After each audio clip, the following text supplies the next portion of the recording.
Hi guys, welcome to Charities Bible USA, your number one channel. As usual, I'm coming from work. I try to squeeze my time, but I think this is the best time. But my yawning and my tiredness and everything, I had a long day, guys. I haven't sat down for 12 hours. I haven't even got to the bathroom. Oh my gosh, that is crazy. That's how my night was. But anyway, it's over, and I always thank God when I finish my shift. No matter how hard it is, I always thank God for that. So this is Charities Bible USA, your number one channel. My name is Charity Nganga. If you haven't subscribed to my YouTube channel, let me turn my camera here so that urging you to subscribe to my YouTube channel. Kindly consider subscribing to my YouTube channel. And there's so much to learn. There is so much that I've talked about in my videos that you can learn from. So it's kind of cool. We thought that the winter was going away, but actually it's not. Now next week is gonna be Valentine's Day. My youngest says Valentine's. She still cannot pronounce the N, so she says Valentine's Day. And actually, I was even asking my 8-year-old, and she still forgets. I think the N is a really hard letter for kids to pronounce. So what have you planned to do in your Valentine's Day? I don't think I have any plans because I have to go to work. I think I'm scheduled to work that day. And if I'm not, I'm going to have to pick up some hours to work. So, other than that, today I want to talk about life here in America. I've talked so much about deportation, so I don't want to talk about that anymore. I want to talk about traveling, especially if you're inviting your parents, or if you're inviting your siblings, or if you yourself, as a US citizen, you're traveling back to Africa. Now that's what I want to talk about, which I feel is a very, very important topic, because some of us know, some of us do not know. So it's good to know when you are a US citizen. There are some countries, if you come from Tanzania, if you become a US citizen, because I do remember there was a guy that we became citizens on the same time. He told me that he had to denounce his citizenship in his country, and then he would become a citizen. So when he became a US citizen, that's it. He cannot be a Tanzanian citizen anymore. So what about a place like Kenya? When you become a citizen, of course you renounce everything, and you say you're an American citizen, but still some people choose to still have dual citizenship, whereby some countries allow that, whereby you still have your passport. I don't know where mine went. My Kenyan passport expired a long time ago, and I think it's somewhere in my books, because I have so many books in the house. Because like I told you guys, I love to read. I love to read a lot. Like right now, I'm reading a book. It's called The Father's Tale. It's a very big book, and I am almost done reading it. So I forgot about my passport, even my children's passport. I don't know where they are. The only person who can tell where his passport is my husband, because my husband just likes to keep his things. But me, when I became a US citizen, I was like, I'm not even gonna renew my Kenyan passport. And I do remember when we went back to Kenya, we had to pay. When you enter as a US citizen, you have to pay, because all of us entered with the American passport. And that's where I'm coming to. If you're going to Africa right now, you want to travel to please do not exit with your native land passport. Like for example, you are from Kenya, you are from Nigeria, or wherever you are from, please exit with your United States citizenship passport. That is number one. You're gonna have to do that. So do not keep it and say, oh, I'm not gonna do that.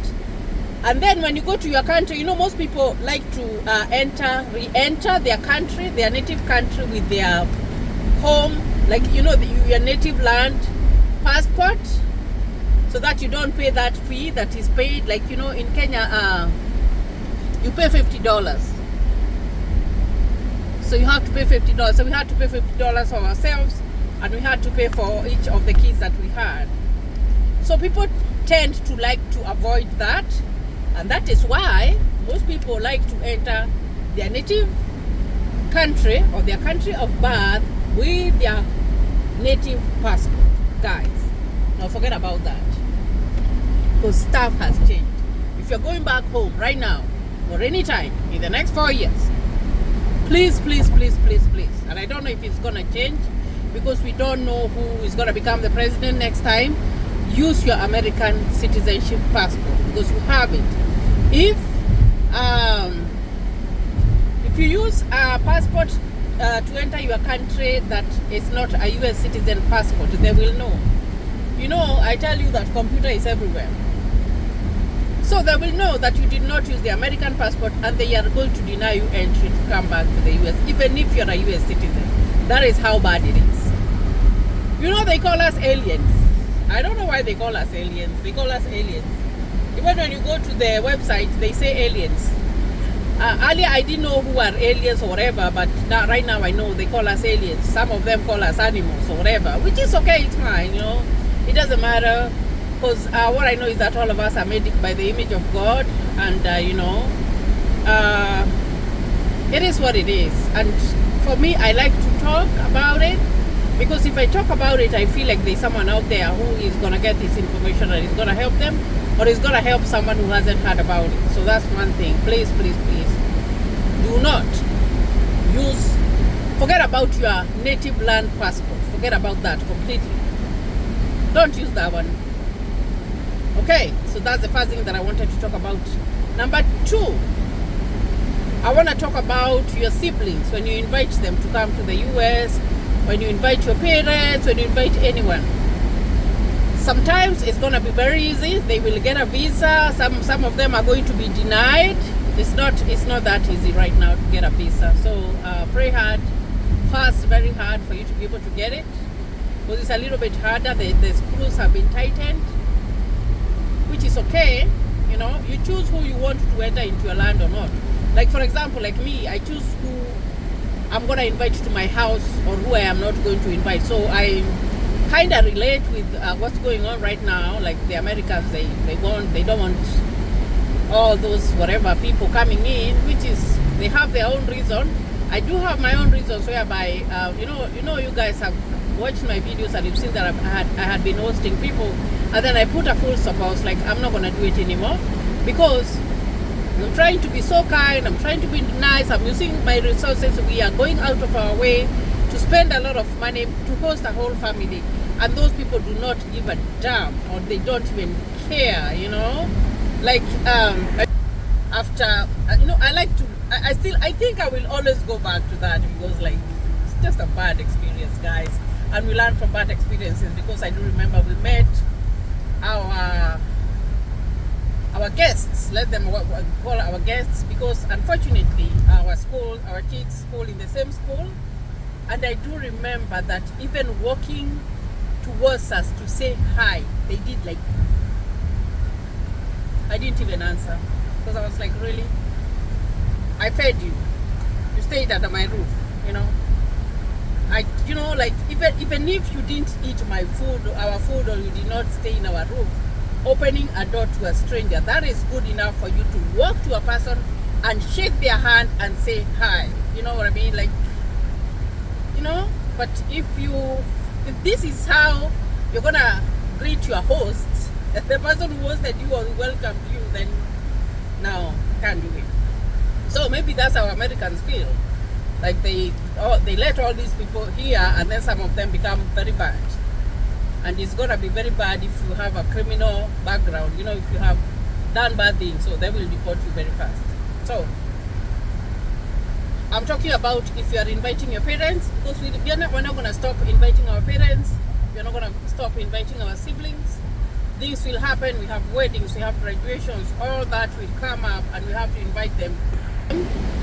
And they go and get a visa after they go for the interview. When you book their plane ticket, because of course we have to pay for their plane ticket, please book for a plane ticket for coming, and you book for a plane ticket for going back. because they are looking for every reason. That's one of the reasons.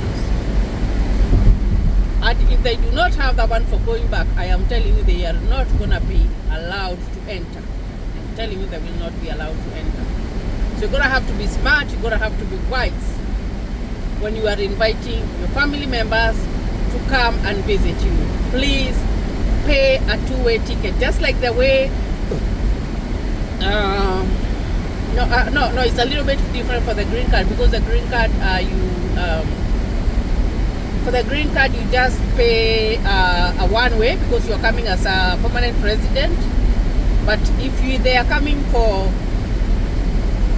be invited, I do remember. Let me see.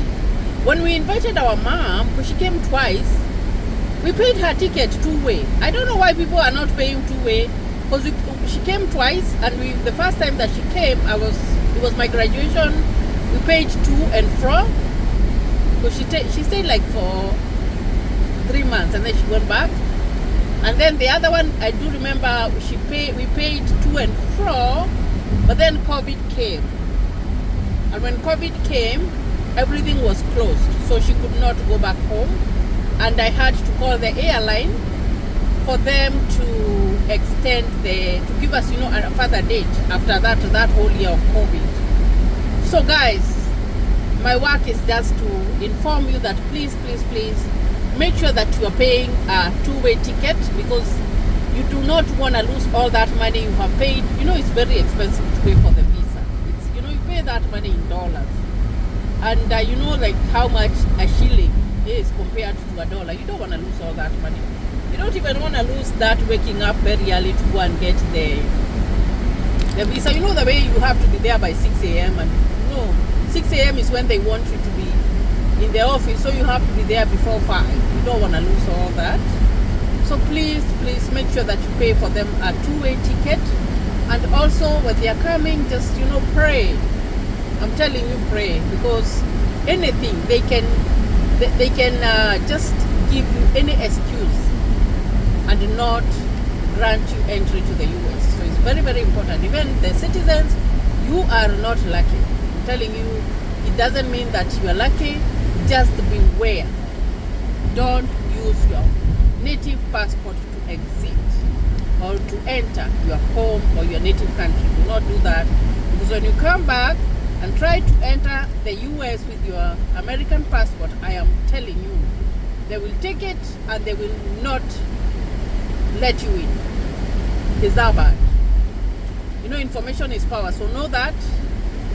And some of these things, we get them for those people who are, those people are still traveling.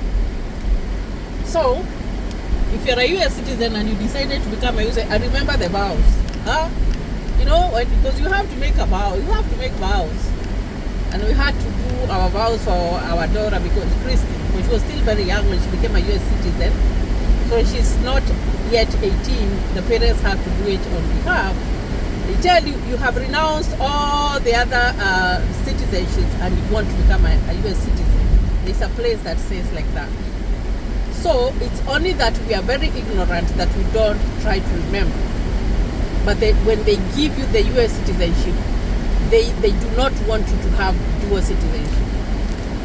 And here it's not like that. So maybe in other countries in Africa they have dual citizenship.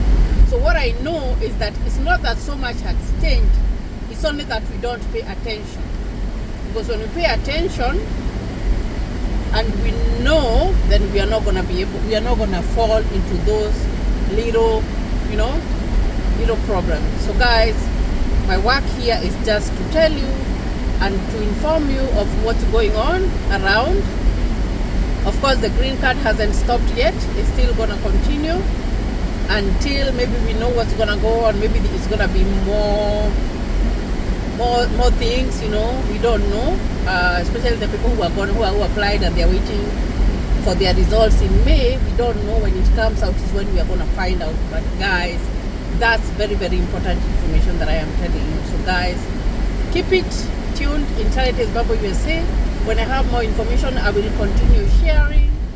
Let us pray for one another. Let us be brothers and sisters. I told you that I don't know if I've ever told you this, but normally when you come to the US as a Kenyan, and I'm gonna say as a Kenyan because I'm a Kenyan, the best way to survive is to stay away from Kenyans. Like that, you know. I heard someone say that, and I know it's the truth because myself, I've seen it, and I've learned from it, and I try to do me. I really try to do me because I know that you cannot rely on your fellow Kenyans. It's unfortunate that you cannot. Even the ones that you work with, you cannot rely with them, you know. You're just there laughing, and, you know, the moment you ask for a favor, they will, you know, they will treat you like trash, you know. So, guys, I'm just trying to educate you, and I normally say that in this country, it's every man for himself and God for us all. Even when you're being born, you're given your own social. You are defined by that social by yourself. You do not, because you're little and you were just born, you cannot take the social of your parent. So that's how it is. It's a capitalist country, which is okay. But guys, I just want you to know that information. So if you haven't subscribed to my YouTube channel, kindly consider subscribing. I will see you in another video. Thank you and God bless you.